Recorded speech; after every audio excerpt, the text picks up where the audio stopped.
Dengan tekad kuatkan hati, negeri ini memanggilmu kawan.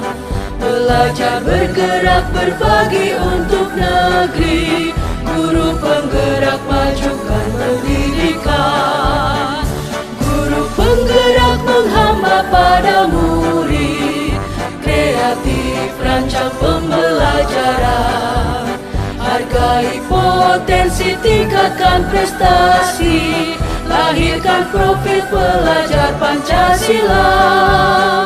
Belajar, bergerak, berbagi untuk negeri, kita menjalin kolaborasi.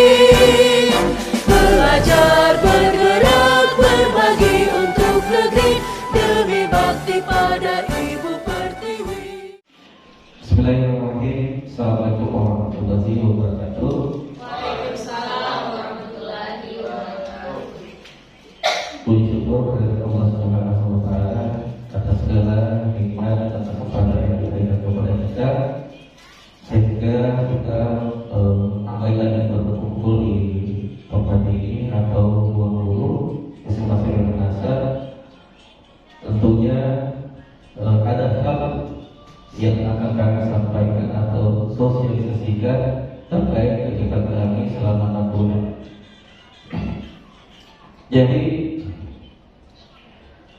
ada tujuan kami melaksanakan ini, yaitu untuk menjawab tugas dari guru penggerak angkatan 6, di mana dalam tugas itu kami ditugaskan untuk membuat suatu aksi nyata, apakah itu dalam bentuk sosialisasi maupun bagaimana cara kami menerapkan dalam kelas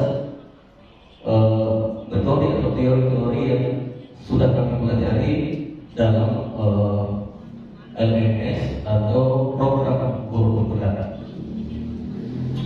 Nah, saya kira langsung saja pada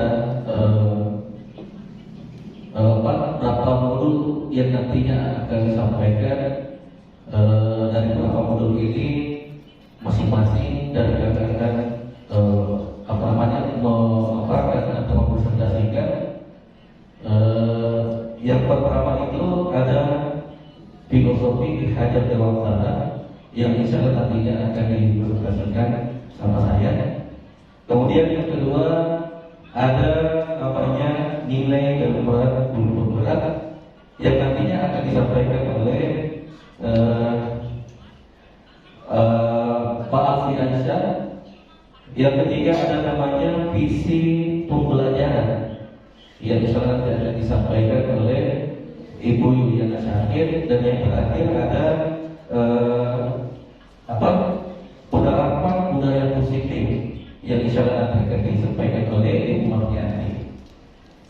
Baik Bapak Ibu yang sangat berbahagia, untuk menghabiskan waktu, kiranya saya meminta keluasan waktunya untuk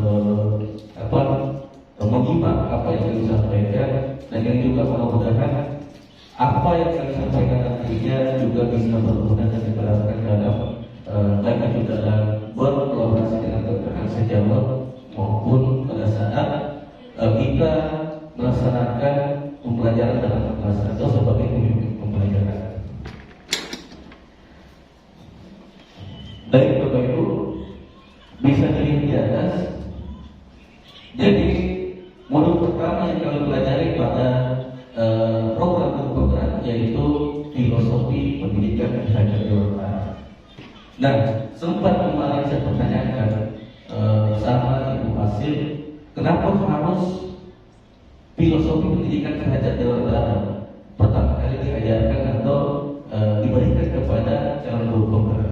Itu yang kemarin saya tanyakan. Nah, jawaban dari Pak Hasil di sini mengatakan bahwa salah satu itu dan pendidikan adalah bagaimana membangun dari diri kita sendiri, dari diri kita dulu. Karena kita tidak bisa melaksanakan pendidikan yang baik, pembelajaran yang baik atau penyampaian pelajaran yang baik kalau misalkan dasarnya kita tidak pahami. Nah, jadi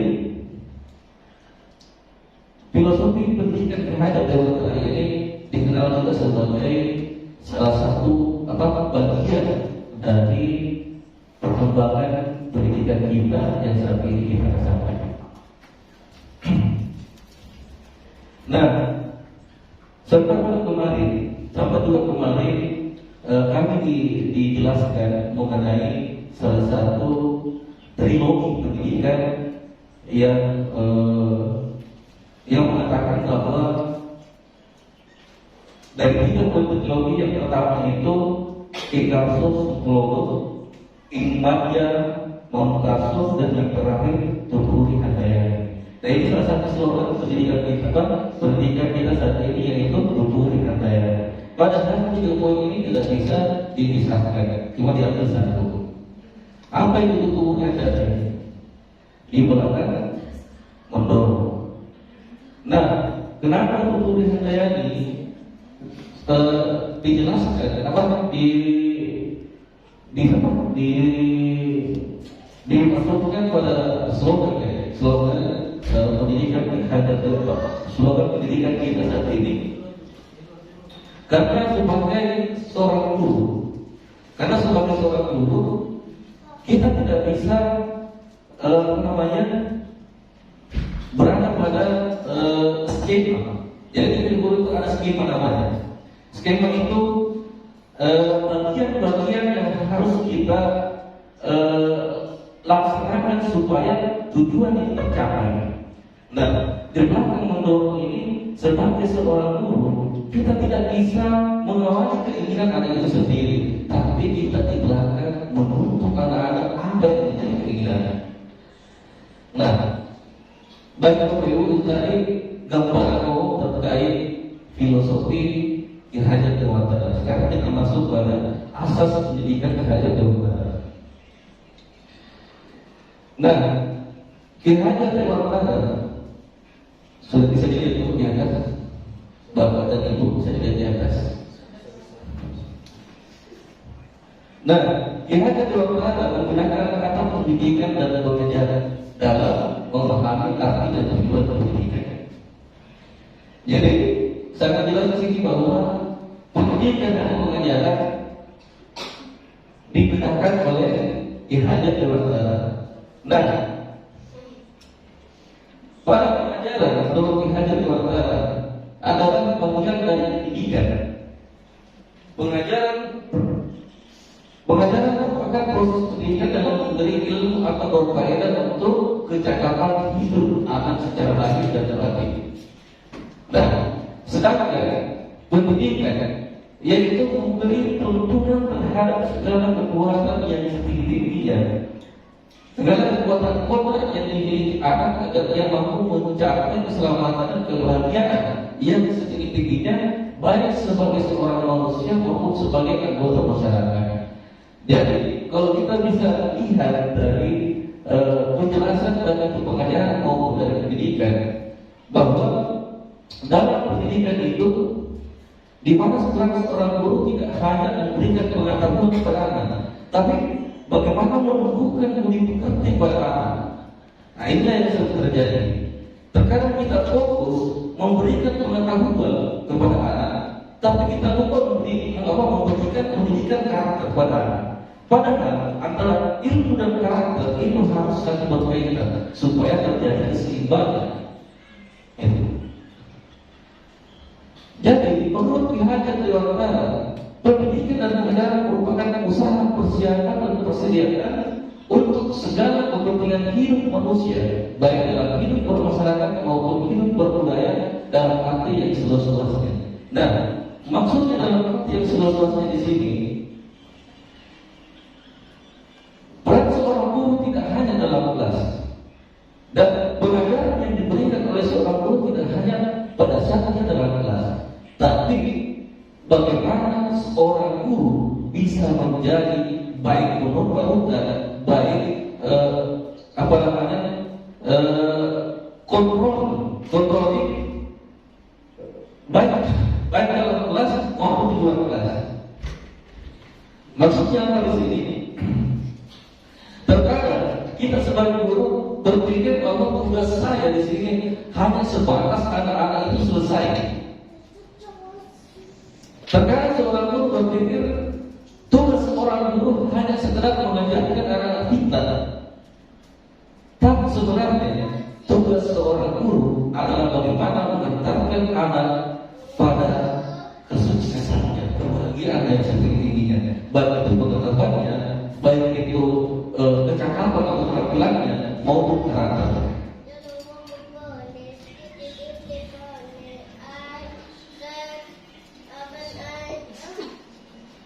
Nah, kemudian dijelaskan lagi terkait pendidikan. Jadi pendidikan adalah tempat persemaian bagi kebudayaan dalam masyarakat.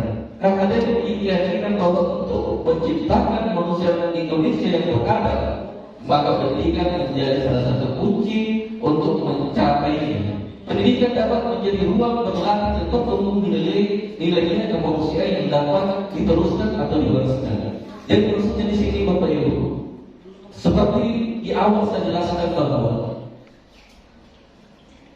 anak ini ibarat apa namanya?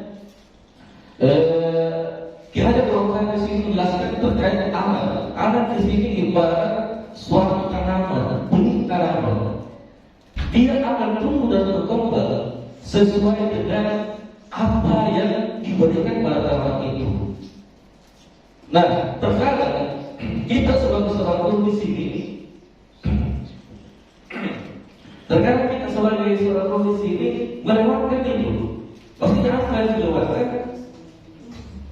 Apa yang dilewatkan? Itu tadi. Kita hanya fokus mengajarkan pendidikan.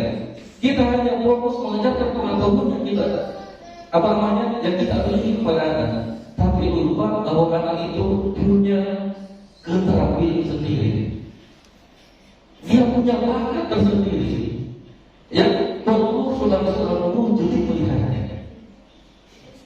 Nah, sebenarnya pada saat kita memberikan tugas, ini salah satu contoh bahwa sebagai seorang guru kita harus memahami bahwa anak-anak kontrak yang ada pada anak. Dan ini bawaan. Tidak ada anak-anak yang tidak memiliki kontrak bawaan, sifat bawaan. Nah, tugas kita sebagai guru seorang guru di sini adalah bagaimana menstabilkan itu. Menstabilkan. Artinya anak-anak yang kelihatan sulit untuk diatur. Nah, anak-anak yang kelihatan sulit untuk diatur, sebenarnya kita tidak bisa mematahkan di situ, tapi bagaimana kita memudahkan sifat bawaan itu. Inilah yang dimaksud, yang diinginkan dari hajat Tuhan Ta'ala. Karena tugas kita sebagai guru bukanlah sebagai penghukum, tapi pendidik.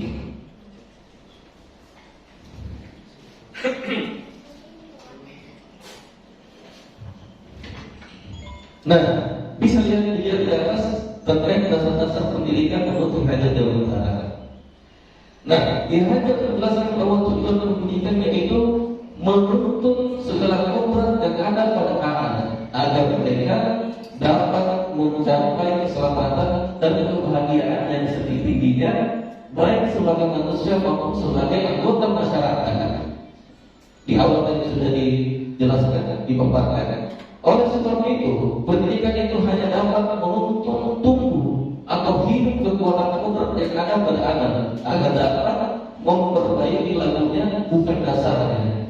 Nah, di awal juga sudah saya jelaskan bahwa sebagai seorang guru kita tidak bisa menghilangkan sifat bawaan yang ada pada anak. Satu contoh, terkadang pada saat kita melihat bertemu dengan siswa yang baru atau anak didik kita yang baru, pasti bervariasi tingkah dan lakunya. Ada yang agak tenang, ada yang serius, ada yang aktif. Ini sebagai seorang guru kita harus peka dan jeli melihat itu.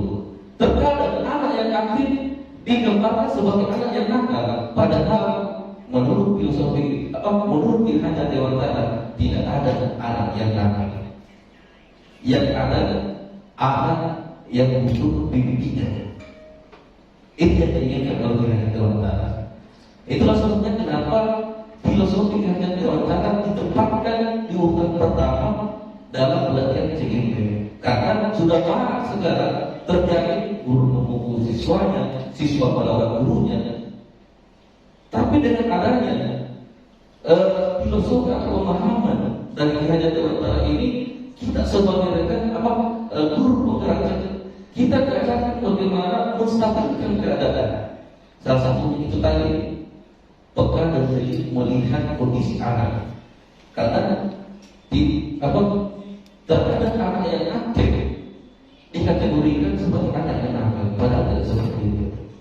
Dia hanya terkadang ada anak seperti ini. Dia aktif karena butuh perhatian. Itu yang harus dilihat dulu. Dia aktif karena butuh perhatian.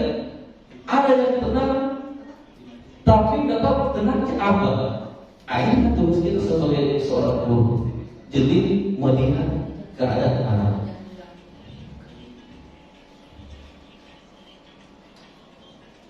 Nah, ini juga dijelaskan di sini. Dalam membentuk lagu dan protokol korban anak, kalian mengibaratkan peran diri seperti seorang petani. Jadi ibu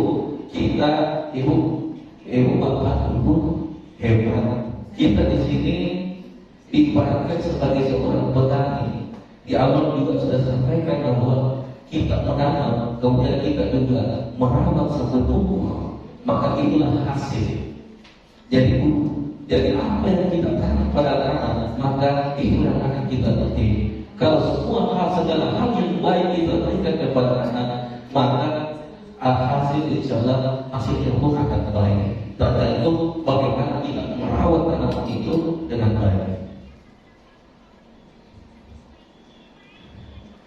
Nah, di sini juga dijelaskan dalam proses bagaimana proses kulturnya. Nah, anak diberi kebebasan, namun pendidik sebagai pamong. Jadi ibu bukan penghukum, tapi kita sebagai pamong.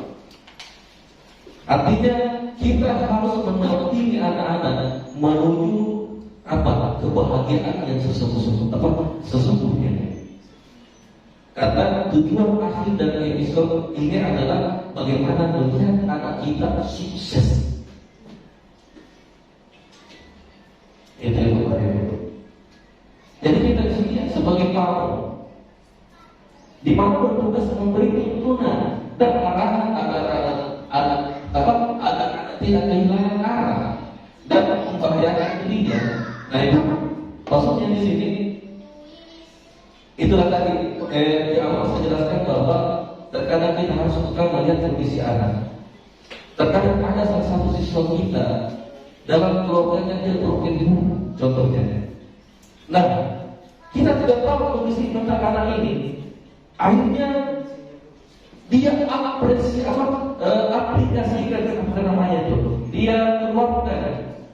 Dia keluarkan apa yang terpendam dalam pikiran dan hatinya. Dengan apakah dia bertingkah di sekolah, mencari perhatian dari gurunya. Cuma karena anak ini tidak tahu bagaimana caranya. Yang dia lakukan adalah mencari perhatian gurunya, akhirnya dia bertingkah. Sekalipun anak itu melakukan aturan-aturan yang ada di sekolah ini. Nah, disinilah kita sebagai seorang guru harus melihat apakah anak itu benar-benar atau dia betul-betul mencari perhatian, karena di rumahnya dia tidak mendapatkan perhatian. Karena pada saat dia sampai di rumahnya, yang dia lihat hanya pertengkaran yang ada di rumahnya. Akhirnya berusaha psikologi anak.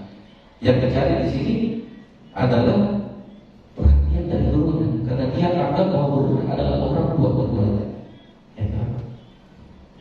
Jadi kembali lagi Bapak Ibu, sebagai seorang guru kita harus peka dan jeli melihat kondisi anak supaya apa yang kita cita-citakan bersama bisa terwujud, tentunya demi kesuksesan anak kita. Karena tugas kita bukan cuma sekolah, tapi ilmu kita harus dipakai anak didik kita sampai dia sukses. Itu yang menjadi tujuan.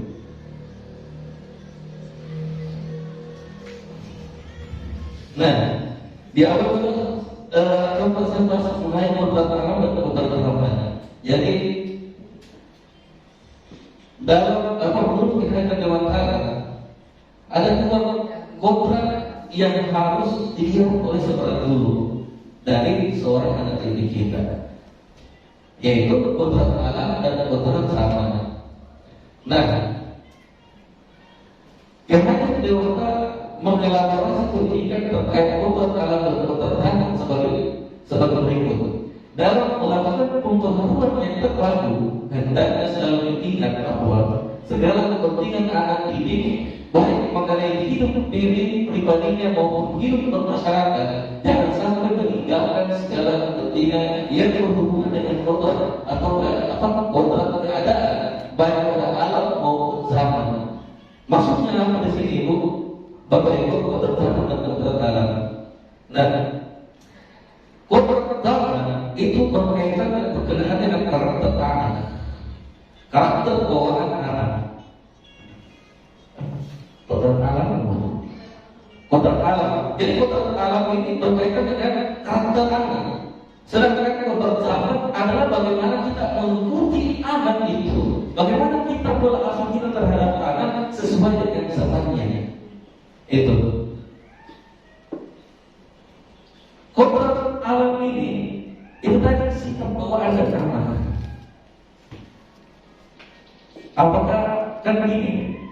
Ada beberapa anak, asal misalnya, ada beberapa anak, ada yang tenang, ada yang aktif, ada yang sedikit bicara, tapi tetap melakukan komunikasi dengan gurunya. Nah, ini sebagai tugas seorang guru adalah bagaimana ini tadi melihat keadaan ini. Jangan sampai kita paksakan kehendak kita. Jangan sampai kita paksakan kehendak kita terhadap anak. Anak yang introvert. Kalau introvert itu anak yang kurang bicara ya. Nah, jangan sampai kita paksakan kehendak kita kepada anak untuk langsung bisa bercakap. Nah, pada saat anak-anak tidak bisa menurut keinginan kita langsung marah. Bapak Ibu, menurut Kehadiran Dewan Ta'ala, kita harus jeli menjaga ini. Nah, muncul pertanyaan, terus bagaimana? Kalau misalkan, bagaimana cara saya memahamkan anak itu? Itulah tadi, Ibu, peran seorang guru adalah mencari jalan bagaimana anak itu bisa aktif, bisa dipahami.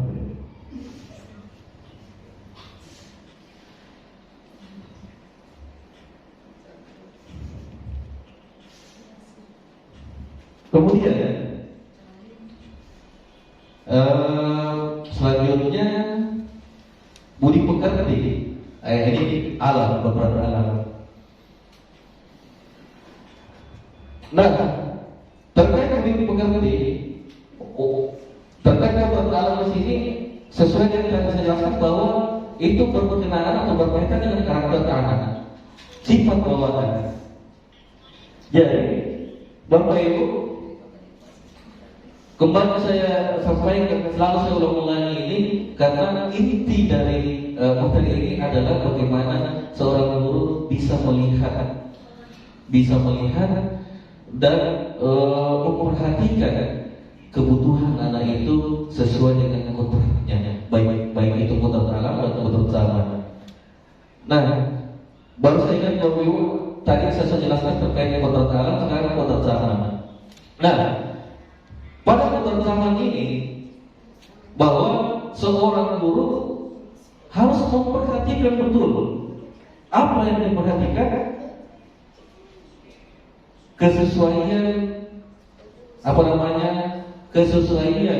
kondisi global. Maksudnya kondisi global ini perkembangan zaman itu sendiri. Nah, mungkin satu contoh, mungkin pada saat Pak Guru di jenjang SMA, Pak Guru hanya menggunakan alat tulis. Nah, menggunakan buku untuk menyelesaikan tugas-tugas. Tapi mungkin di saat ini, karena perkembangan teknologi yang maju, kita tidak lagi berfokus pada kertas-kertas itu. Tapi bagaimana menyesuaikan kondisi. Kalau misalkan kita bisa menugaskan pada anak-anak untuk membuat video, nah membuat video bisa kalau misalkan itu anak-anak mau. Karena terkadang anak-anak ada yang senang menulis, ada yang senang membuat gambar, ada yang senang membuat video. Intinya di sini adalah bagaimana anak itu menyelesaikan tugas-tugasnya tepat waktu dan sesuai dengan konsep yang sudah konsep sesuai dengan keinginan tugas yang kita berikan kepada anak.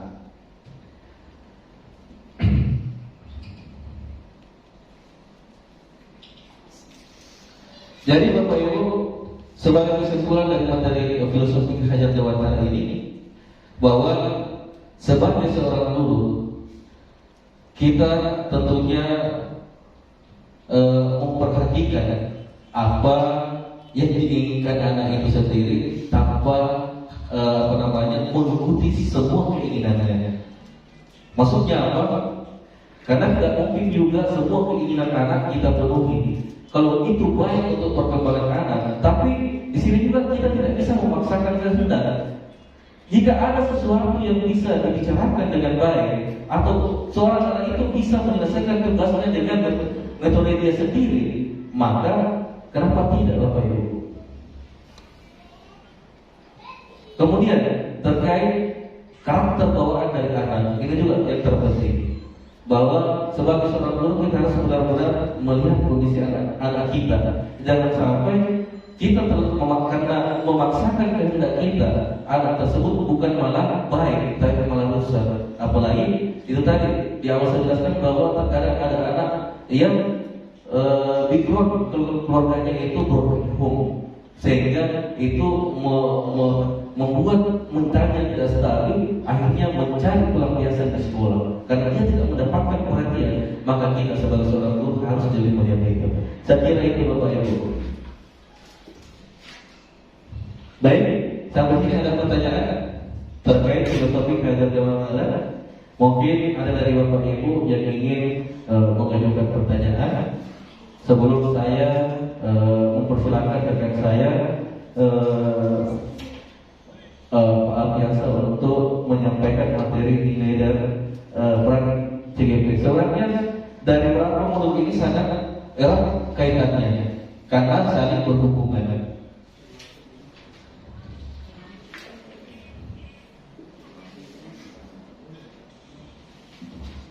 Atau mungkin di akhir sesi baru kita meminta pertanyaan atau mungkin ada pendapat dari rekan-rekan guru.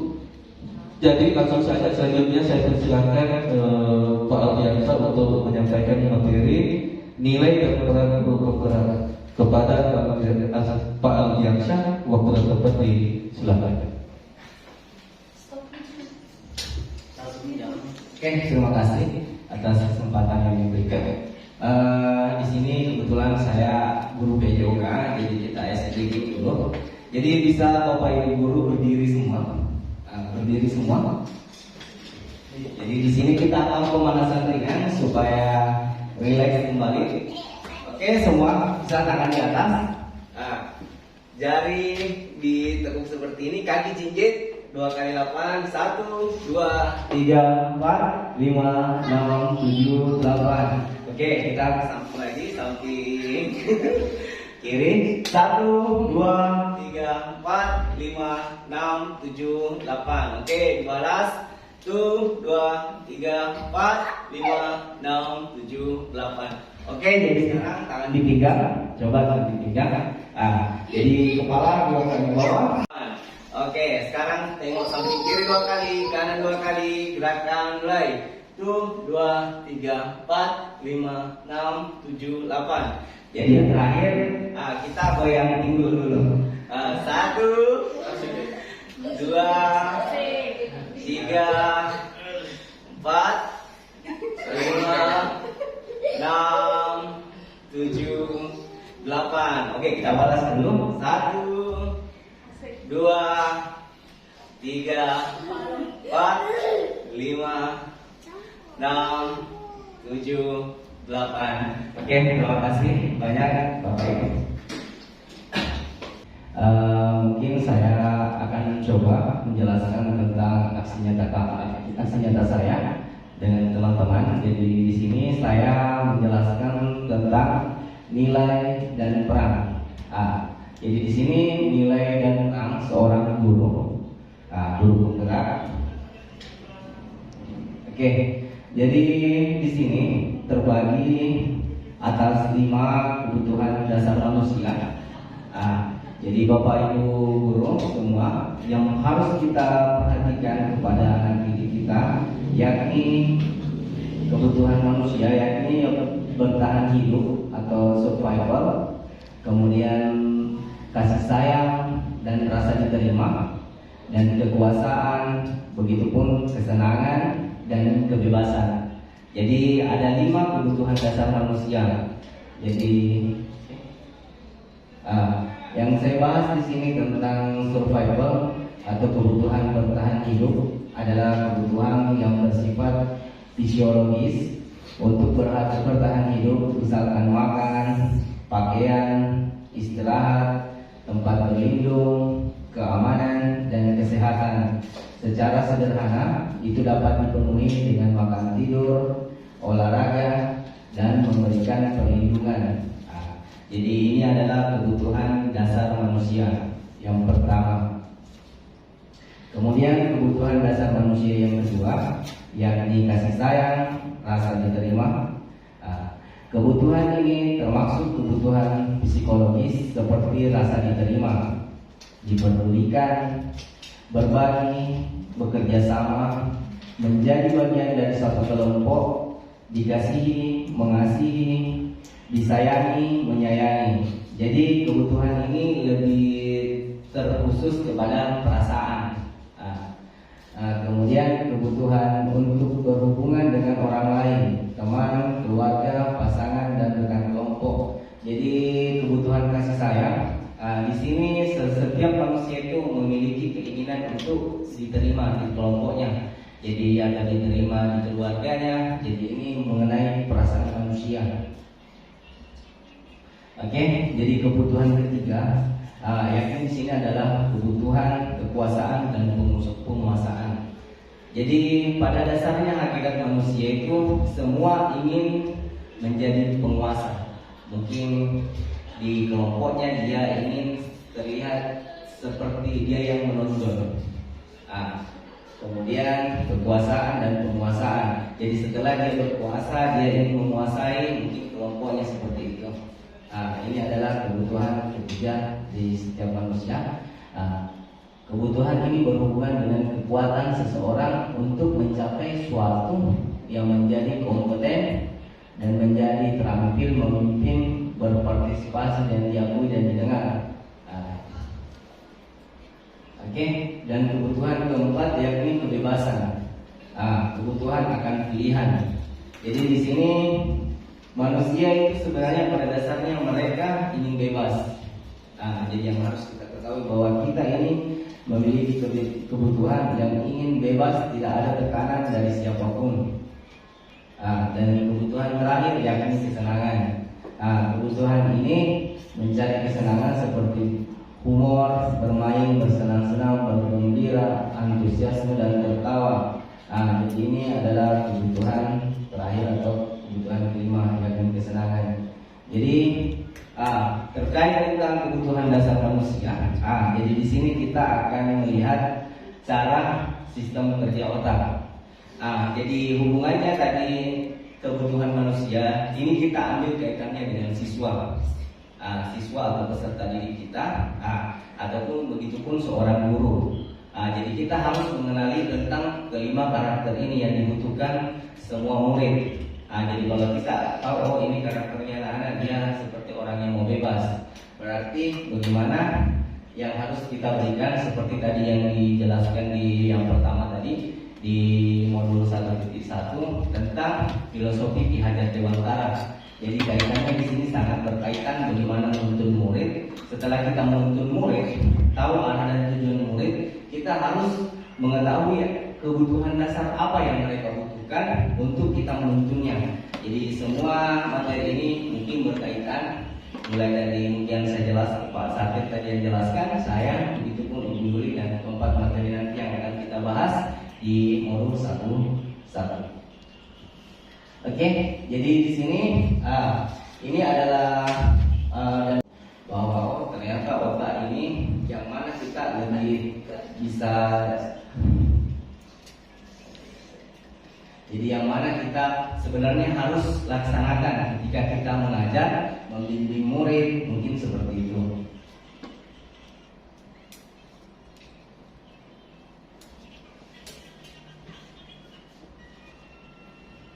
Kita lihat. Dari suara apa saja? Kasih gimana suaranya? Di atas yang ada itu kayak pulau-pulauan ya.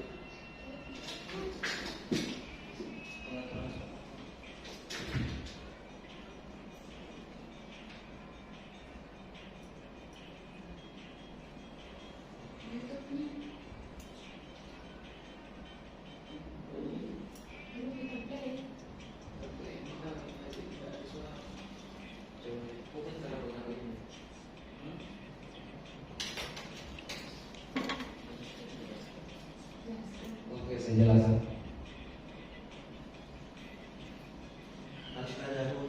Oke, jadi karena di sini tidak ada suara, jadi kita bisa lihat video di atas. Jadi di sini sistem kerja otak itu terbagi dua, yakni berpikir cepat dan berpikir lambat.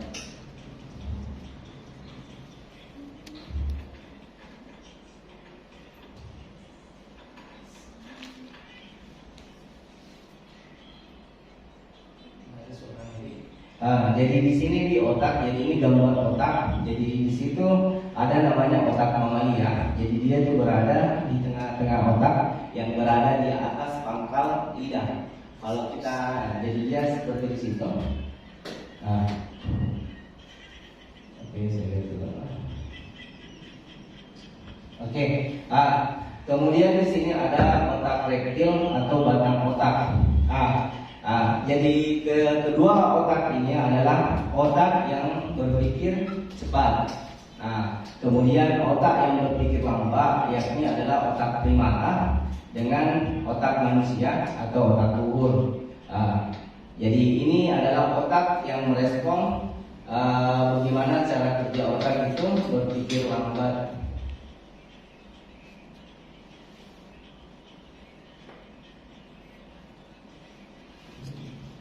Oke, jadi di sini ada sistem eskalator yang dijelaskan bagaimana seseorang jika kita di sini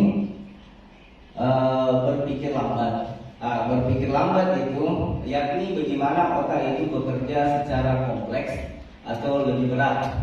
Misalkan dalam pengambilan keputusan, sistem kerja otak ketika kita berpikir secara lambat berarti hasil dari pemikiran kita itu sangat betul-betul kita teliti dan cermati.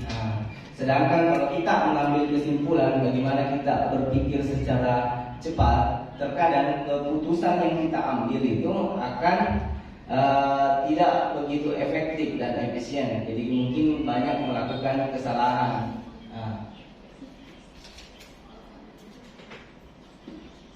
Oke, jadi mungkin saya lanjut karena ribet semuanya juga. Oke, jadi di sini setelah kita tadi belajar tentang cara kerja otak berpikir lambat dan berpikir cepat. Jadi di sini ada interpretasi pendidikan Ki Hajar Dewantara seorang guru pada muridnya.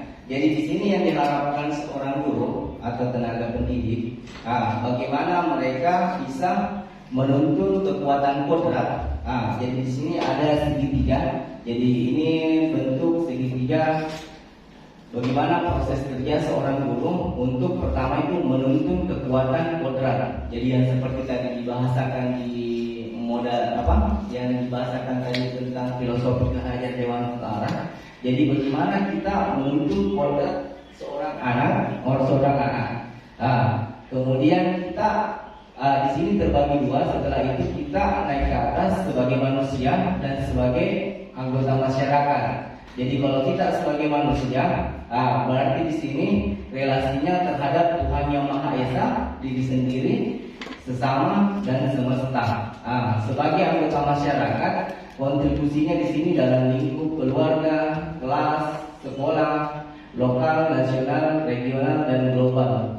Jadi di sini secara dia secara meluas, mungkin secara universal seperti itu. Kemudian mencapai tujuannya yakni keselamatan dan kebahagiaan.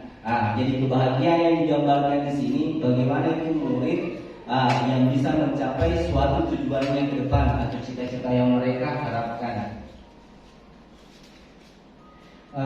Kemudian di sini tentang manusia merdeka. Jadi di sini manusia merdeka termotivasi dari dalam motivasi intrinsik. Jadi manusia yang merdeka karena semua manusia itu menginginkan kemerdekaan terhadap apa yang mereka rasakan dan apa yang mereka pembelajaran semua itu bagaimana kita mengendalikan diri. Intinya semua kita bertujuan kepada profil pelajar Pancasila, yakni bagaimana yang pertama itu beriman dan bertakwa kepada Tuhan Yang Maha Esa dan berakhlak mulia. Jadi tujuan dari pemaparan ini bagaimana seorang guru bisa menunjukkan bahwa kita sebagai seorang guru mendidik murid kita, mendidik murid kita dan kita sendiri sebagai seorang guru, dan mungkin kita nantinya akan menciptakan lingkungan pembelajaran yang berprofil pelajar Pancasila. Dan yang kedua, kebinekaan global. Kemudian mandiri, dan bernalar kritis, kreatif dan bergotong royong. Jadi di sini ada enam poin yang mungkin nantinya dapat diaplikasikan oleh siswa kita sebagai tujuan kita bersama sebagai seorang guru.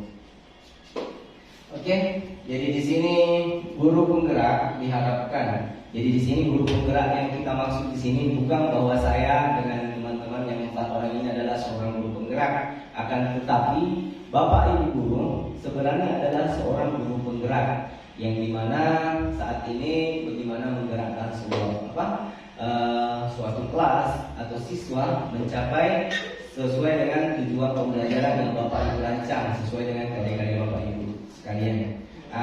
Adapun di sini mungkin Bapak Ibu guru nantinya dapat terapkan, yakni ada 5 elemen, yakni pertama itu bagaimana kita mandiri.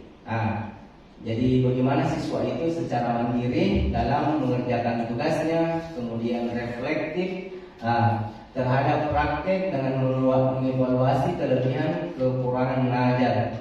Jadi di sini kita sebagai seorang guru harus melakukan umpan balik terhadap siswa, begitupun diri kita sendiri. Apakah selama ini cara mengajar saya apakah sudah yang baik atau harus diperbaiki? Jadi sebagai seorang guru kita tidak harus egois.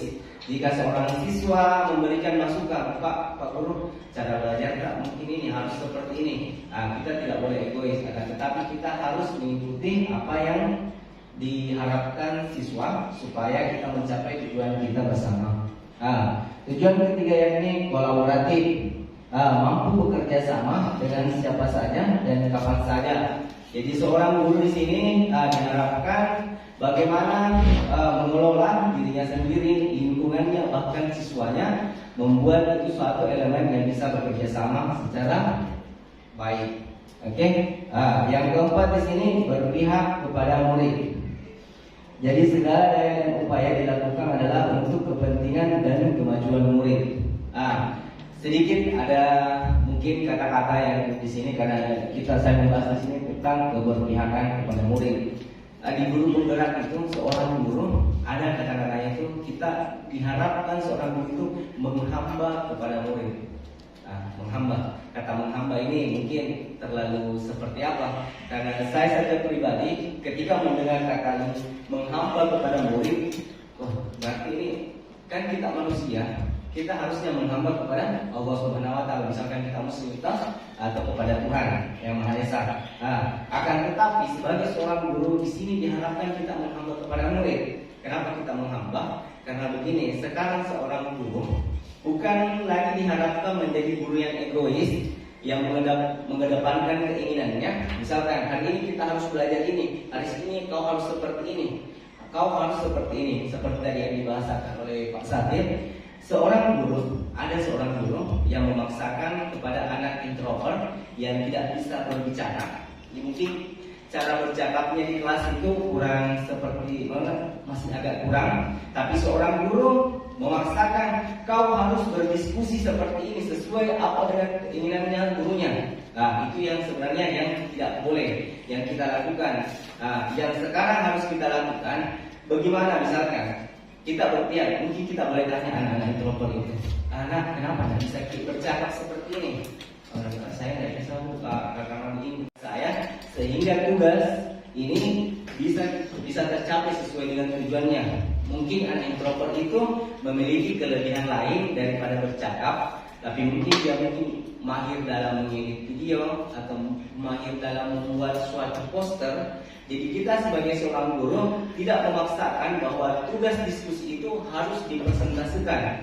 Tapi kalau misalkan ada anak yang tidak mampu, berarti tugas itu bisa dikumpulkan sesuai dengan minat dan bakatnya anak tersebut. Misalkan karena sekarang kan zaman ITE, TikTok dan sebagainya. Jadi saat ini mungkin di kurikulum Merdeka mungkin yang akan datang. Jadi itu anak-anak yang ada yang sekarang tahu itu TikTok, seperti apa itu TikTok. Itu kita bisa mengumpulkan tugas dalam bentuk TikTok.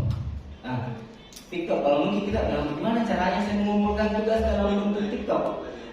Ada mungkin misalkan kita membahas tentang misalkan mata pelajaran saya olahraga bola besar. Mungkin kita sambil goyang-goyang seperti ini, goyang-goyang seperti ini bisa kita tunjuk ke atas, ada sepak bola, goyang lagi tunjuk ke bawah, ada bola voli, tuh goyang lagi ke samping, ada bola basket. Jadi itu nanti mungkin bisa dilakukan sesuai dengan kesukaannya anak tersebut. Kemudian terakhir di sini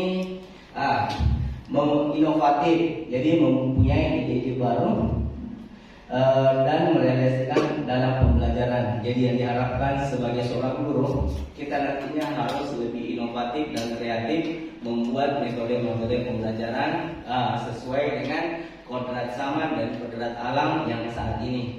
Jadi guru tidak boleh menduplikasi bagaimana misalkan saat ini anak-anak kan di global sekarang ini, jadi anak-anak memang harus membawa HP. Kita tidak bisa memaksakan bahwa anak-anak tidak boleh membawa HP ke sekolah. Karena memang dalam pembelajaran ini anak-anak harus mengikuti kodrat dan zamannya.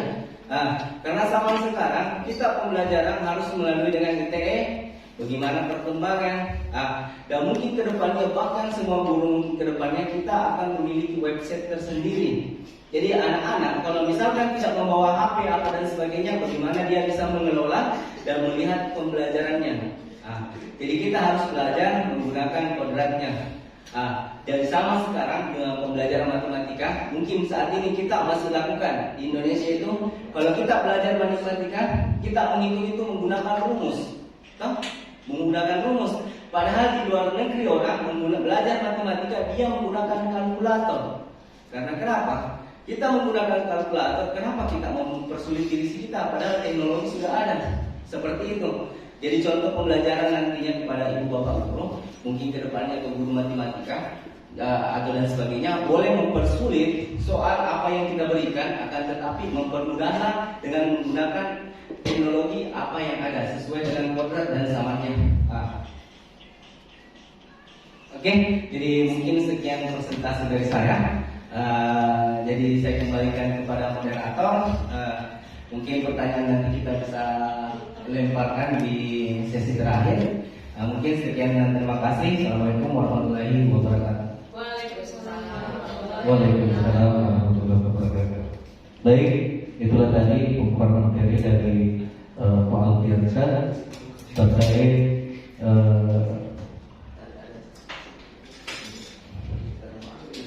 terkait nilai dan peran guru penggerak.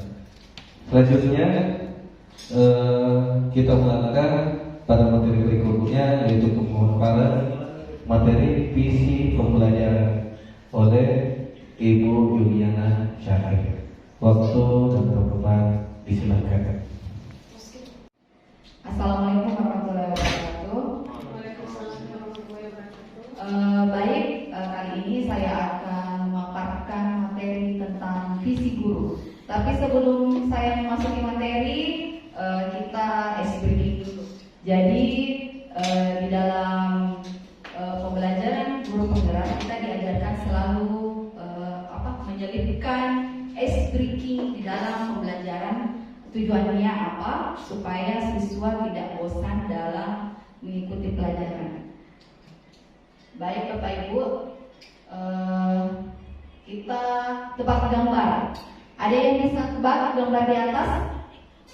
Angkat tangannya Bapak Ibu. Ya, gambar apa? Selamat Hari Raya. Ya, betul sekali. Jadi selamat Hari Raya. Oke, kita lanjut gambar kedua. Ya, ada yang bisa jawab ini gambar apa? Saya Bu, mami saya Bu. Ya, Buaya darat. bukan. Ada yang lain? Ada yang lain? Yang lain dulu. Saya tadi Ada open. Jadi buaya, jadi B-nya diganti dengan P. Buka puasa bersama. Ya, buka puasa bersama. Ya, tepuk tangan dulu. Coba. Tadi buaya darat nih. Asal. Ya, satu lagi. Jadi ini tebak gambar nama artis. Apa yang bisa jawab? Palu. Jadi pa-nya hilang, sisa lu. Iya, Cinta Luna. Oke, tenang kita semua Bapak Ibu. Lupa nasi. Ya. Baik, sekarang kita masuk ke materi.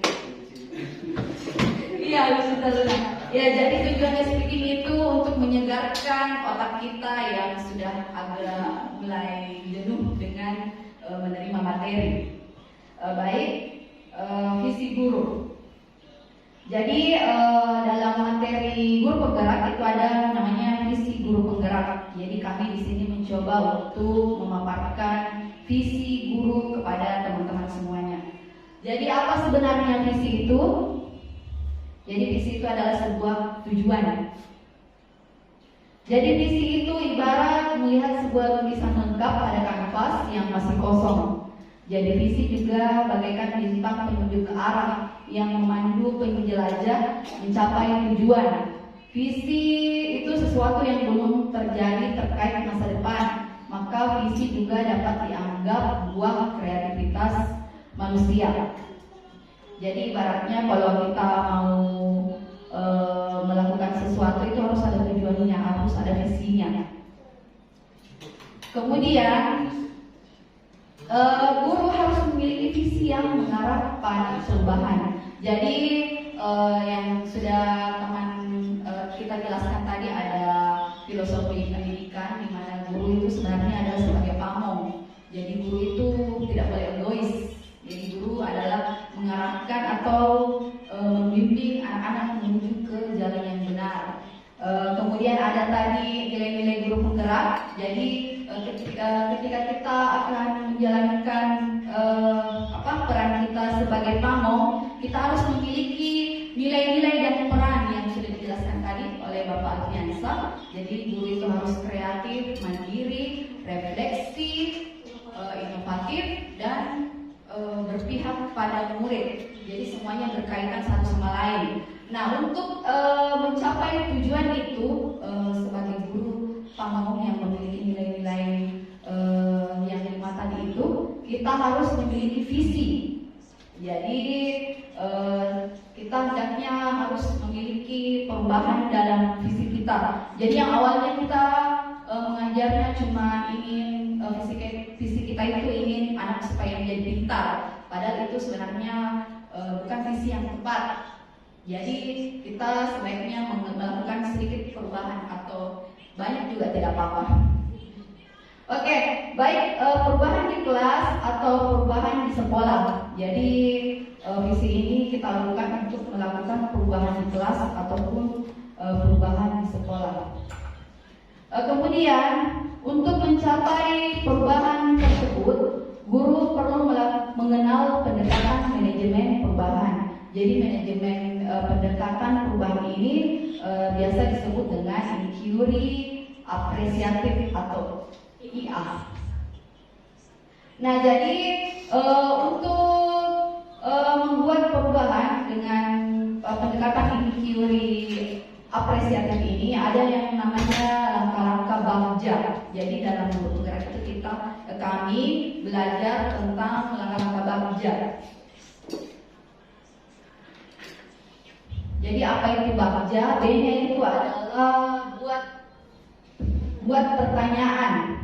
Kemudian apa yang kita lakukan dalam buat pertanyaan ini? Yaitu kita harus menentukan arah dari penyelidikan kekuatan atau peluang.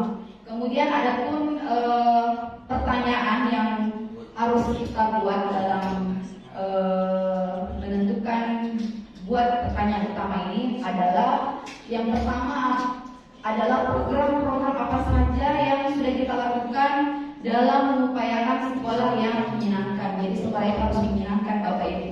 Jangan sekolah itu cuma menjadi tempat belajar saja. Jadi anak-anak itu masa-masa sekolah anak-anak itu adalah masa-masa emas bagi mereka. Jadi harus menyenangkan. Kemudian yang kedua, bagaimana siswa tertarik? 3. Baik, itulah tadi pengumuman materi dari Ibu Yuliana Syakir terkait bagaimana seorang guru bisa membuat suatu visi yang nantinya akan kita lakukan baik di luar pembelajaran maupun dalam pembelajaran. Karena sejatinya seorang guru adalah memiliki suatu tujuan dalam mencerdaskan anak bangsa. Kemudian selanjutnya ini materi terakhir dari kami yang insya Allah akan dibawakan oleh Ibu Marmiyanti terkait penerapan budaya positif guru penggerak. Kepada Ibu Marmiyanti, waktu dan tempat disilakan.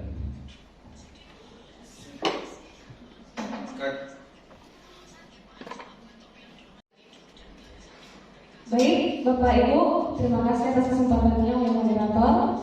Bagaimana Bapak Ibu, masih semangat? Asik. Di hari yang sudah menjelang sore ini, mudah-mudahan Bapak Ibu masih semangat untuk mengikuti seminar hari ini ya. Bagaimana Bapak Ibu? Masih butuh ice cream? Masih, Masya Allah, ternyata Pak Alam masih semangat ya. Oke, kita explain dulu sebentar ya. Ini salah satu explain yang untuk melatih konsentrasi ya. Jadi Bapak Ibu, kalau saya bilang selamat pagi, tepuk tangan 1 kali ya.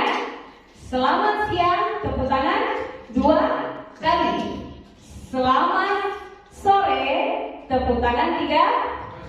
Selamat malam, diam, tidak tepuk tangan. Bisa diingat? Bisa? Oke, kita mulai ya. Selamat pagi, selamat siang, selamat sore, selamat malam, selamat siang, selamat pagi, selamat sore, selamat pagi, selamat malam. Bapak deh ya, tidak konsentrasi. Ketahuan Bapak deh tidak konsentrasi karena oke, Bapak deh, ayo kita konsentrasi ya.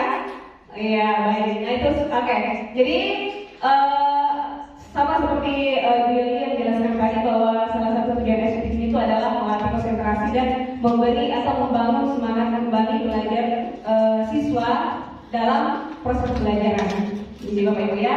Nah, jadi saya lanjut saja dengan materi saya yaitu penerapan budaya positif terutama di lingkungan sekolah. Nah, penerapan budaya positif tentunya sekolah kita sudah menerapkan berbagai budaya positif yang sudah ada di sekolah ya.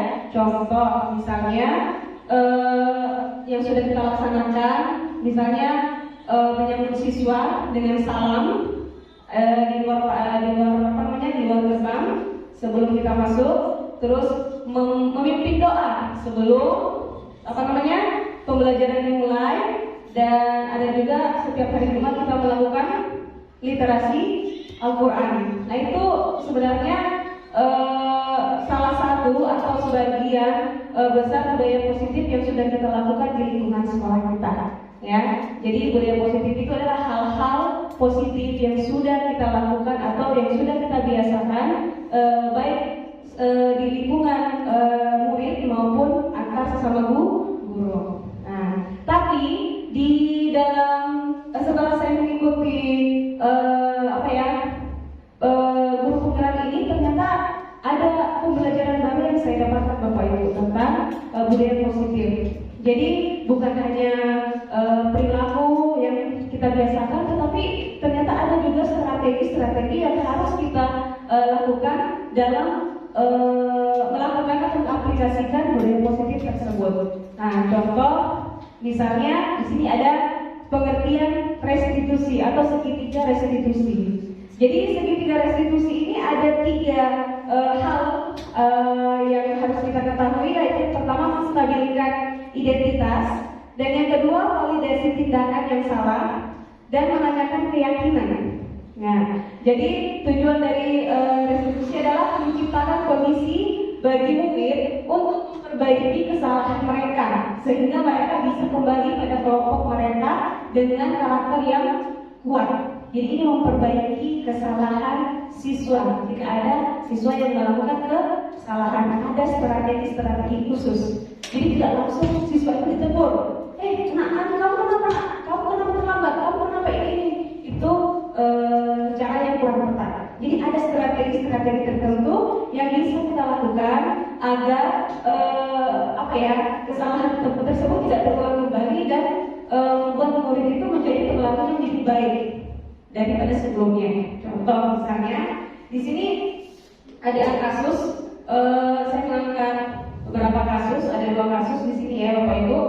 Jadi kasus pertama itu adalah ini. Contoh misalnya siswa yang sedang tidur di dalam pembelajaran. Ya, jadi di sini contoh kita sebagai guru mendapatkan siswa yang sedang tidur dalam proses pembelajaran. Boleh kita tegur, boleh kita tanya, tapi jangan langsung menghakimi, ya. Jangan langsung memarahi murid tersebut. Silahkan kita bisa melakukan segitiga restitusi tadi itu di luar dari jam pembelajaran. Biarkan anak-anaknya sebelum kita melakukan restitusi itu, jadi dibangunkan anak-anak pelan-pelan, ya. Kemudian mungkin bisa disuruh cuci muka dulu, terus ataukah disuruh dulu keluar dulu sebentar untuk meregangkan otaknya, baru kembali belajar kembali. Nah, setelah itu baru di luar pembelajaran harus kita panggil anaknya, ya, panggil anaknya untuk melakukan restitusi tersebut. Ya, jadi di dalam video ini sudah ada tindakan atau aksi, cuma tidak ada suaranya Bapak Ibu ya. Nah, jadi di sini seorang guru itu bisa melakukan pendekatan kepada siswa secara halus, ya, secara secara tenang ya, tidak boleh langsung marah-marah karena kita sebagai guru, karena setiap siswa itu memiliki perasaan. Jadi jangan sampai kita memarahi anak-anak karena tidak terima, dia menyimpan dendam kepada kita, itu akan mempengaruhi psikologi atau sifat atau karakter yang akan mereka terapkan nanti. Jadi bukan kalau kita marahi siswa, jangan sampai siswa tersebut tidak melakukan perubahan, malah menambah kesalahan mereka. Ya, jadi kita melakukan pendekatan secara tenang dan kekeluargaan. Ya, kita bisa menjadi teman kepada siswa kita. Contoh, misalnya kita seperti kejadian di atas, saya seorang guru memanggil siswanya pelan-pelan karena biasanya anak-anak itu malu kalau bertegur di depan umum. Jadi dia prosesnya tidak enak. Jadi kita panggil anak-anak itu di luar dari jam pembelajaran, kita melakukan restitusi tersebut pada di luar jam pembelajaran. Jadi ada beberapa pertanyaan, misalnya menanyakan alasan kenapa anak tersebut bisa tidur di kelas pada saat jam pembelajaran. Nah, kenapa alasan apa alasan kamu nak? Kenapa kamu tidur di dalam proses pembelajaran? Nah, ketika anak menjawab, kita harus mendapatkan yang baik, ya. Karena setiap orang melakukan kesalahan pasti ada alasannya, ya. Jadi jangan langsung menjawab itu salah atau perbuatan kamu salah, begitu tidak boleh. Nah, jadi kita harus memberikan kepada anak bahwa setiap orang memang pernah melakukan kesalahan, ya. Dan setiap orang juga walaupun Bapak Ibu ya, Ibu juga pernah melakukan kesalahan, tapi di sini Bapak Ibu tidak ingin mencari kesalahan, ya, tapi ingin mencari solusi bagaimana supaya kalian supaya kalian berubah, ya. Selamat datang Bapak Alur dan Ibu Alur. Ya, terima kasih Bapak atas kehadirannya. Iya, ya, jadi dalam menangani anak-anak yang melakukan kesalahan itu tidak harus kita marahi, ya, tapi kita melakukan pendekatan khusus, yaitu yang seperti saya tadi katakan bahwa ada namanya segitiga restitusi. Jadi kita melakukan pendekatan secara keluargaan. Jadi ditanya, nah apa alasan tak terlambat, ya kan? Kita mendengarkan alasan tersebut. Nah, ketika anak-anak menjelaskan, di sini kita juga posisi kita juga sebagai guru jangan sempurna kepada anak, ya. Contoh misalnya anak-anak memang yang kamu lakukan itu salah, tapi yang namanya manusia tidak ada yang sempurna. Jadi setiap orang juga pernah melakukan kesalahan. Contoh, ibu juga pernah melakukan kesalahan. Jadi dia tidak merasa sendiri merasa kesalahan, membuat kesalahan. Nah, ya, jadi kita stabilkan dulu keadaan. Setelah itu baru kita menanyakan lagi kembali, apakah apa sih keyakinan kelas yang sudah kita buat. Nah, keyakinan kelas yang kita buat itu adalah suatu peraturan dalam proses pembelajaran yang sudah kita sepakati. Contoh, misalnya sebelum mulai pembelajaran, anak-anak disuruh menulis salah satu saja peraturan yang harus kita sepakati dalam proses pembelajaran. Contoh, anak-anak menulis sendiri bahwa tidak boleh tidur di dalam kelas, tidak boleh mengganggu temannya. Apakah jika ini izin keluar angkat tangan dulu? Itu adalah salah satu kesepakatan sebelum pembelajaran dimulai. Nah, kesepakatan itu kita kemas dalam dalam satu peraturan dalam kelas proses pembelajaran, sehingga itulah yang menjadi pegangan anak-anak dan dikembalikan lagi kepada anak-anak ketika melakukan kesalahan. Contoh tadi ini, ya. Jadi murid itu tidur, nanti dia melakukan peraturan yang sudah disepakati bersama. Nah, jadi kita ingatkan kembali kepada anak-anak. Nah, apakah kamu masih ingat keyakinan kelas yang sudah kita buat? Kalau anak-anak ingat, silahkan coba apa salah satunya. Nah, salah satunya itu adalah tadi larangan tidur di dalam kelas. Nah, itu kita sudah tahu, ya. Jadi di sini ibu tidak mau mencari siapa yang salah atau apa kesalahan siapa yang salah, tapi ibu di sini mau mencari, kita sama-sama mencari solusi, ya. Contoh misalnya di wawancara saya ini, anak ini terlambat tidur di kelas karena dia begadang tadi malam. Begadangnya itu karena dia main game. Nah, jadi itu alasannya. Nah, saya mengembalikan lagi kepada anak tersebut untuk mencari solusi sendiri dulu, solusi untuk dirinya sendiri.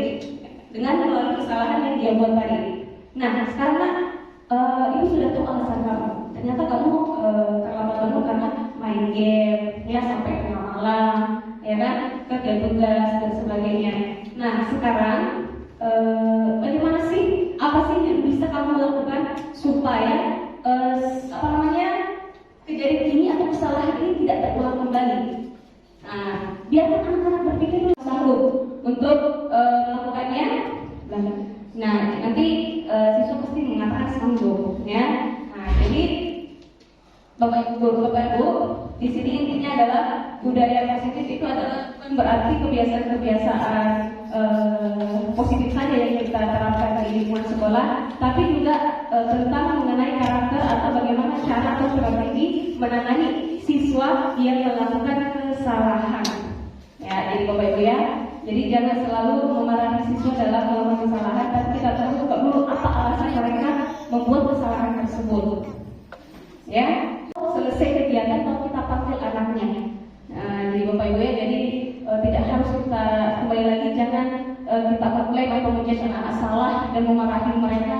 Jangan sampai tertanam kepada diri mereka, kepada kita bahwa bapak ini jahat, bapak ini marah-marah, ibu ini begini. Jangan sampai anak-anak itu tertanam di dirinya seperti itu. Nah, setelah saya melakukan restitusi tersebut, ternyata apa yang saya lakukan setelah restitusi tersebut, ternyata ada kritik dan saran dari anak-anak atau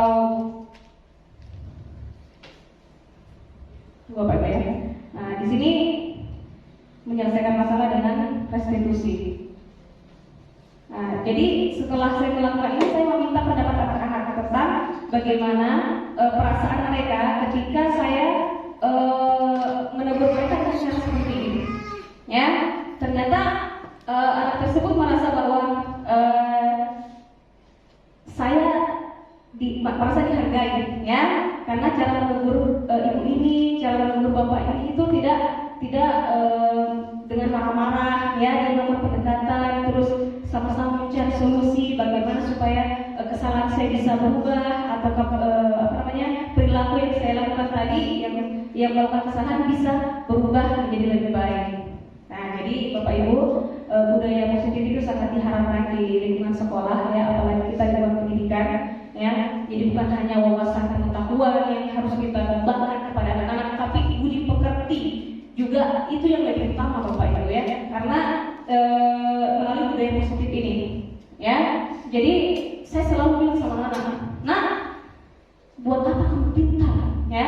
Buat apa kamu pintar sampai dokter, profesor, apa segala macam, tapi etika atau budi pekerti kamu itu saya bilang zero, ya, nol. Itu tidak ada apa ya? Itu mungkin di sesi terakhir ada sesi tanya jawab dari rekan guru kepada kami sebagai selaku calon guru penggerak yang selaku pemberi materi, nanti akan dibantu oleh. Baik, terima kasih Ibu. Itu tadi pemaparan materi dari Bu Uni terkait bagaimana kita membangun budaya positif di sekolah ini. Dan yang bisa dikatakan di sini adalah bagaimana peran seorang guru di dalam melakukan pendidikan politik terhadap anak dengan melakukan suatu cara atau tindakan yang tidak membuat anak itu merasa malu atau merasa dirugikan dengan adanya berapa budaya positif ini selain membangun kebiasaan anak juga bisa membangun karakter anak supaya karakternya lebih baik lagi. Nah, itulah tadi beberapa materi yang sudah dijelaskan dari masing-masing dari kami. Kemudian selanjutnya kita akan melakukan pada diskusi. Mungkin ada dari Bapak Ibu, Bapak Guru yang ingin mengajukan suatu pertanyaan terkait beberapa materi yang sudah kami paparkan, atau ada hal yang ingin disampaikan dari beberapa kami guru penggerak ini, insya Allah kami akan menjawab Jadi saya persilakan kepada Bapak Ibu guru yang ingin mengajukan pertanyaan. Oke, silakan Bapak Alamsyah. Jangan cepat. Silakan.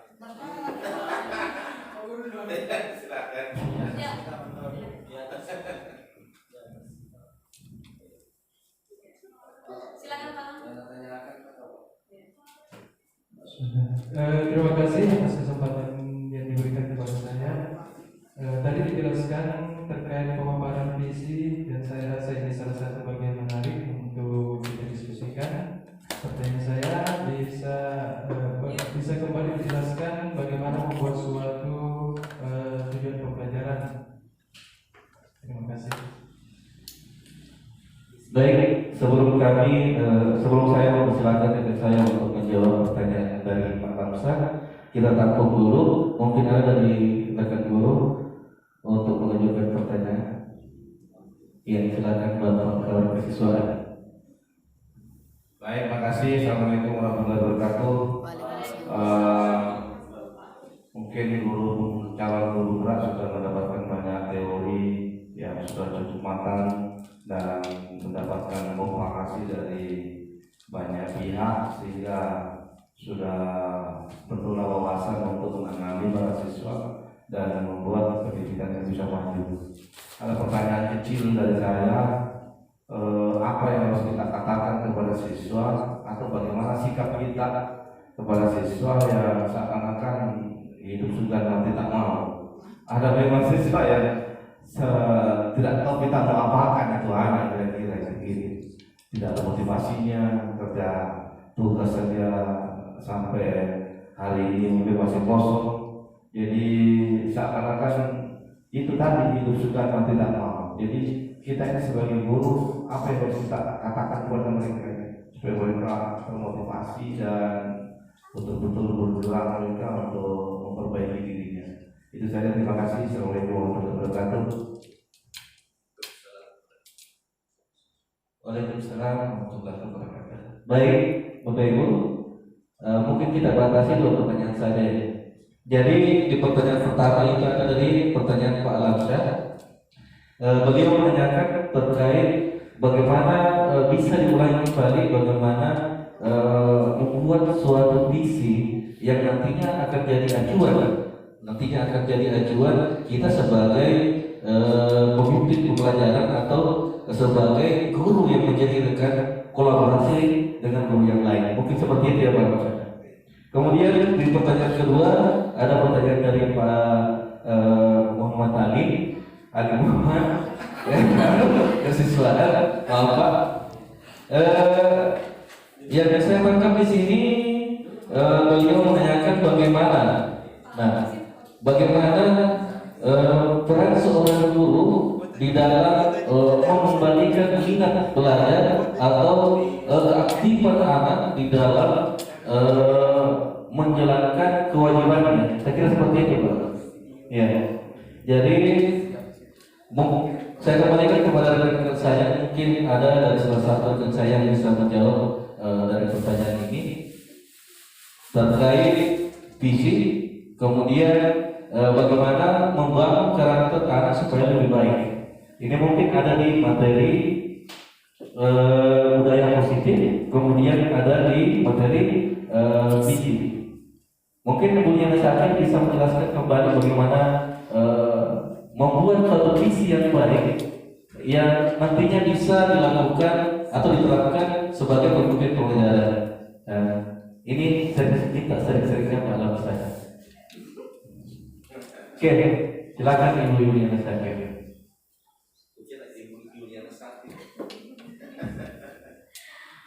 Baik, terima kasih atas pertanyaan yang telah diajukan oleh Pak Alamsyah. Jadi terkait tentang visi guru, jadi kita kan sudah punya visi sekolah. Jadi visi sekolah itu bersifat umum, berlaku untuk semuanya. Jadi di dalam visi sekolah itu hendaklah kita juga memiliki visi guru. Jadi visi itu kan adalah sebuah tujuan. Jadi sebagaimana tadi tujuan dari pendidikan itu bahwa guru itu adalah seorang pamong. Jadi kita itu bukan sekedar mengajar saja. Jadi kita itu sebagai pamong yang menuntun anak. Jadi sebenarnya anak-anak itu tidak ada yang bodoh, tidak ada yang malas. Cuma mungkin cara kita saja yang menuntunnya kurang tepat. Jadi untuk menanamkan tujuan kita sebagai guru, jadi kita hendaklah membuat visi dulu. Kita merumuskan sebuah visi dalam diri kita bahwa apa sih tujuan kita dalam mengajar, apa tujuan kita untuk mendidik anak itu, apakah untuk mendidik supaya anak itu pintar atau untuk supaya anak itu memiliki karakter yang bagus. Tapi yang paling tepat itu adalah agar anak itu memiliki karakter yang bagus, karena pintar itu tidak menjamin bahwa seorang anak itu memiliki karakter yang bagus. Ya mungkin saya kira itu dari saya. Mungkin ada dari teman-teman yang lain. Oke. Mungkin ada tambahan dari rekan saya. Baik, sedikit saya tambahkan terkait pertanyaan dari Pak Lamsa, bagaimana membuat suatu visi yang baik. Nah, di awal materi sempat juga saya singgung terkait filosofi Ki Hajar Dewantara, bahwa bagaimana seorang guru mampu melihat anak sesuai dengan karakternya, kemudian bagaimana mendampingi seorang anak sesuai dengan kodratnya, baik itu kodrat alam maupun kodrat zaman. Nah, dari petunjuk inilah, dari poin inilah, maka dijadikan sebagai acuan dari proses pada saat kita belajar. Nah, satu contoh, ketika kita menemukan anak, itu tadi yang saya jelaskan bahwa ada anak yang introvert, yang istilahnya sulit untuk menjelaskan apa yang ada dalam pikirannya. Tentu dengan melihat kejadian itu, maka akan muncul di bayangan kita bagaimana memperbaiki ini. Dari kejadian itulah kemudian kita merancang suatu langkah atau tujuan. Nah, langkah atau tujuan bagaimana cara kita supaya anak ini tidak lagi pemalu. Nah, dari awal juga saya jelaskan bahwa anak seperti ini tidak bisa langsung dipaksakan sesuai dengan kehendak kita. Nah, itu tadi menjawab bagaimana membuat suatu visi. Artinya harus ada dulu kejadian yang kemudian kita jadikan sebagai acuan di dalam membuat visi itu, tujuan itu. Karena visi yang lahir itu bisa kita dapatkan dari kejadian-kejadian yang ada di lingkungan kita. Karena tujuan sebenarnya dari visi adalah bagaimana kita sebagai seorang guru memiliki tujuan arah bagaimana pembelajaran atau ilmu yang kita ingin sampaikan tercapai. Tentu ketercapaian itu ketika tidak ada kendala di lapangan. Itulah salah satu cara bagaimana membuat suatu visi. Saya kira itu saya kembalikan kepada. Oke, mungkin ada dari tambahan dari Pak Alfiansa.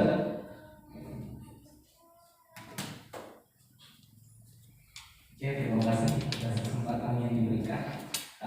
Mungkin saya akan mencoba menjawab pertanyaan dari Bapak Alamsyah tentang bagaimana tujuan kita dalam visi ini sehingga tujuan pembelajaran itu tercapai secara baik mungkin seperti itu Bapak. Ya. Jadi sebenarnya tujuan visi ini yang pertama itu adanya kolaborasi. Jadi kalau misalkan kita ingin menciptakan suasana atau lingkungan sekolah yang berbudaya positif seperti itu, sehingga menciptakan suatu proses pembelajaran yang efektif, mungkin kita harus berkolaborasi di dalam setiap elemen-elemen yang ada di sekolah. Mungkin baik dari rekan guru, mungkin begitu pun seluruh, misalkan mulai kita dari pintu gerbang Kita pintu gerbang mungkin penjaga sekolah. Ya, salah satu kunci keberhasilan untuk kedisiplinan di sekolah tersebut karena ada yang menciptakan suasana kedisiplinan mungkin dari depan. Kemudian kita setelah dari depan kita dari guru-gurunya. Jadi setiap guru, misalkan kita kembali ke guru itu harus lebih kreatif dan inovatif dalam membuat rancangan untuk pembelajaran. Misalkan yang dulunya kita mengajar menggunakan metode ceramah, akan tetapi sekarang kita harus mengikuti zaman seperti tadi yang dibahasakan dalam materi tadi, bahwa kita harus memberikan suatu pembelajaran sesuai dengan kodratnya atau zamannya di mana anak-anak itu berada. Jadi yang dulunya mungkin kita menjelaskan melakukan pembelajaran secara membaca atau menolong guru membacakan suatu permasalahan yang ada di buku, akan tetapi kita sekarang karena sekarang zaman IT mungkin kita bisa membuat suatu bentuk PPT atau presentasi seperti ini yang dimana anak-anak lebih menarik dan mudah dicerna oleh anak-anak. Jadi tidak kita mengharuskan bahwa seluruh elemen yang ada di buku secara keseluruhan itu tidak akan kita bahas.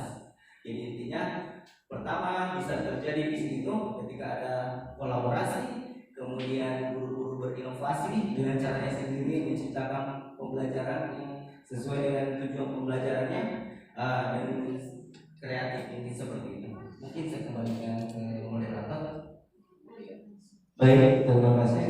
Selanjutnya saya kembalikan Pak bagaimana apa saya? Oke, terima kasih. Selanjutnya kami akan menjawab pertanyaan kedua dari wakil kesiswaan, wakil kesiswaan yaitu Dr. Destari Muhammad yang akan dijawab oleh Ibu Marmiati. Pertanyaannya, bagaimana kita menangani atau menghadapi siswa yang kurang minat belajarnya atau kurang tanggung jawabnya di dalam menyelesaikan tugas-tugas yang diberikan. Terima kasih atas kesempatannya. Oke, terkait pertanyaan Bapak kawan kesiswaan tentang bagaimana cara ya menangani siswa yang kurang minat belajarnya kurang. Minat belajar siswa sebenarnya minat belajar siswa itu tidak ada ya, tapi lebih tepatnya semangat belajarnya kurang. Di sini guru, kita sebagai guru itu harus mencari tahu dulu, ya, mencari tahu dulu apa sih penyebab anak-anak ini menjadi tidak semangat untuk belajar. Itu yang pertama dulu apa sih kenapa siswa ini semangat belajarnya kurang?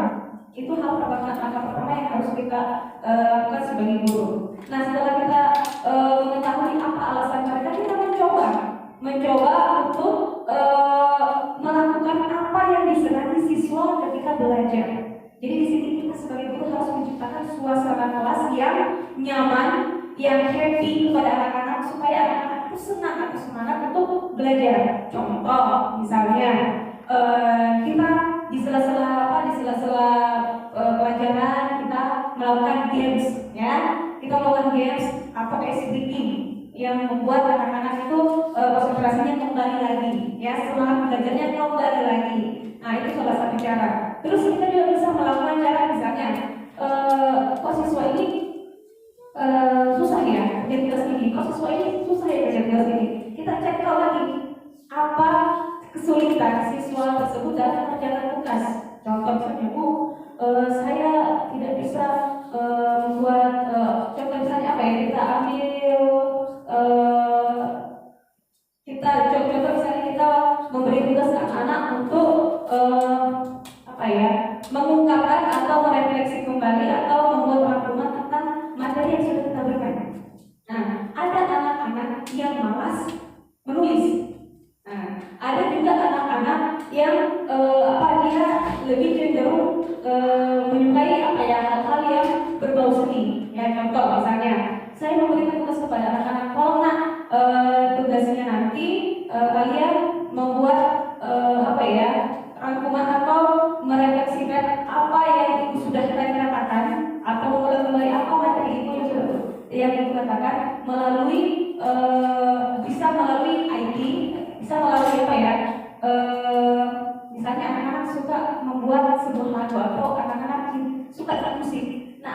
itu bisa membuat mengungkapkan perasaannya melalui musik. Jadi contoh misalnya dia menciptakan lagu untuk terkait dengan materi yang saya berikan, seperti itu. Terus anak-anak juga ada suka desain poster, misalnya desain, dia suka desain Canva, dia suka edit foto atau gambar. Nah, siswa juga bisa melakukan tugasnya dengan melakukan hal tersebut.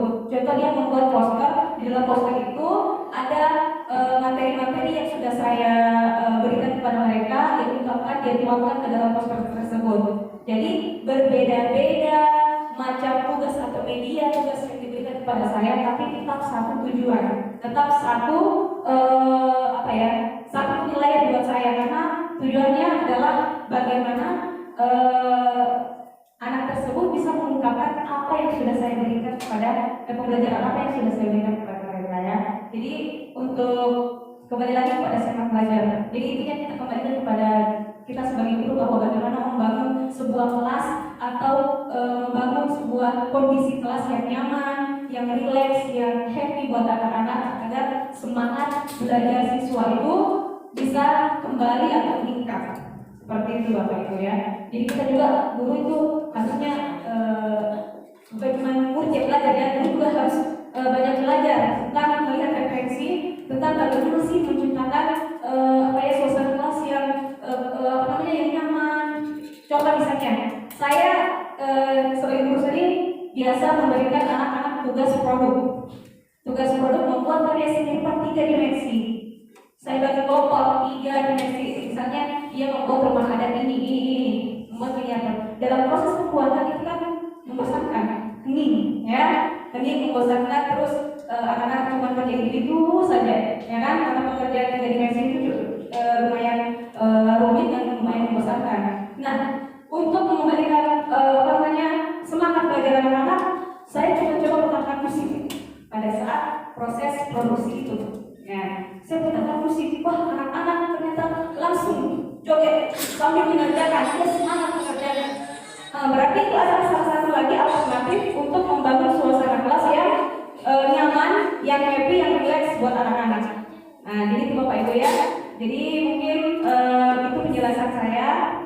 Mungkin ada tambahan dari rekan guru lain terkait dengan pertanyaan tersebut. Ya, terima kasih. Baik, selanjutnya saya akan mempersilakan kepada Pak Biasa untuk menambahkan.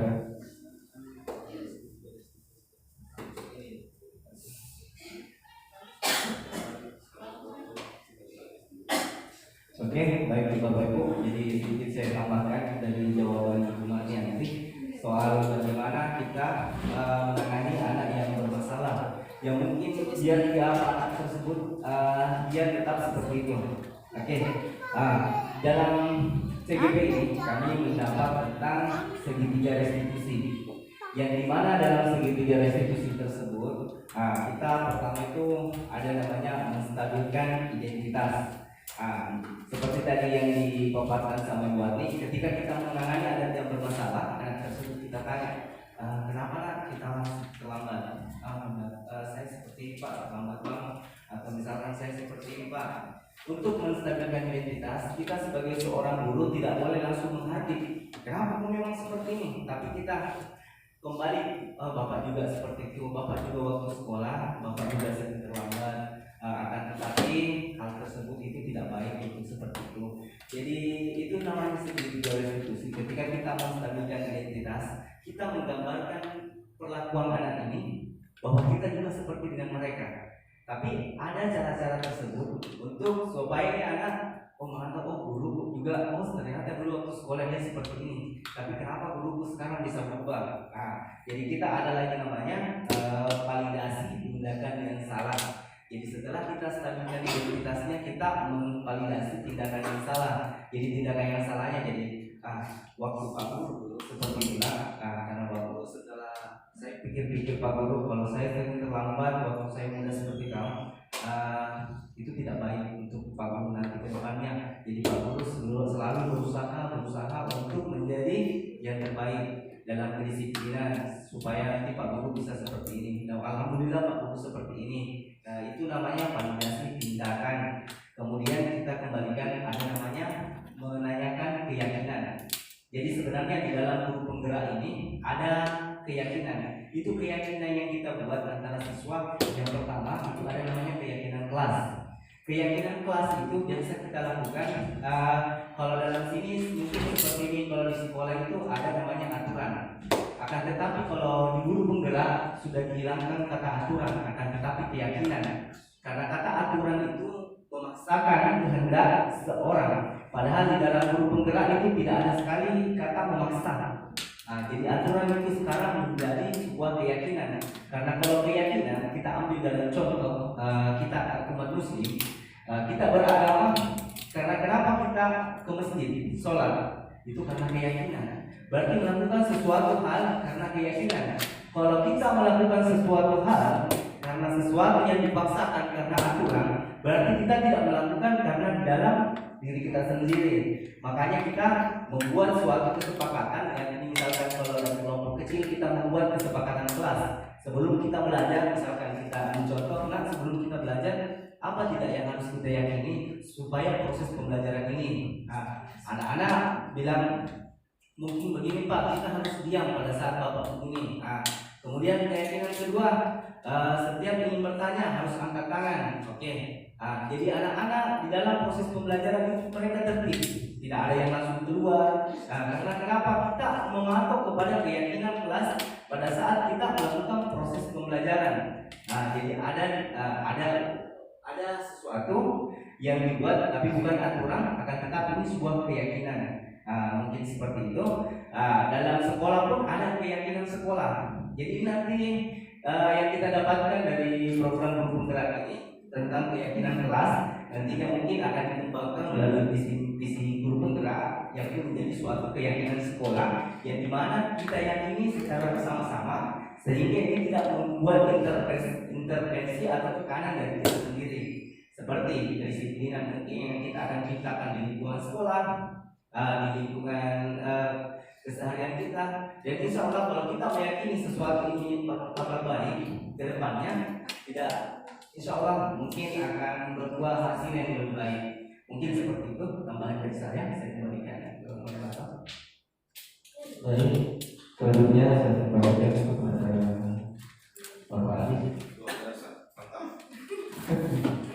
Terima kasih. Jadi tugas itu bisa berbeda-beda tiap orang, begitu dia. Iya. Artinya bagaimana kita menyesuaikan kondisi anak, menyesuaikan kondisi anak sesuai dengan minat, sesuai dengan minat. Karena ada anak yang sedang membuat video, ada yang sedang membuat poster. Selama itu tidak keluar dari konsepnya, maka boleh-boleh saja yang jelas ini anak bisa melaksanakan kewajibannya sebagai pelajar seperti ini. Oke, saya kira kita sudah sampai di ujung acara kita ini. Baik, jadi pertama saya ucapkan banyak informasi kepada Bapak Ibu guru yang sudah mengikuti kegiatan ini. Sebenarnya Bapak Ibu di sini kita tidak peduli, tapi kita saling berkolaborasi di dalam memahami materi dari guru penggerak, juga bagaimana bentuk kami guru penggerak untuk menjawab tantangan dari tugas yang diberikan kepada kami, yaitu membuat suatu aksi nyata sosialisasi kepada rekan-rekan guru sejawat terkait materi yang selama ini kita pelajari di ruang kolaborasi maupun LMS. Baik. Sekali lagi terima kasih Bapak Ibu. Jadi saat ini pertemuan kita ya di hari ini kita ucapkan alhamdulillah rabbil alamin. Assalamualaikum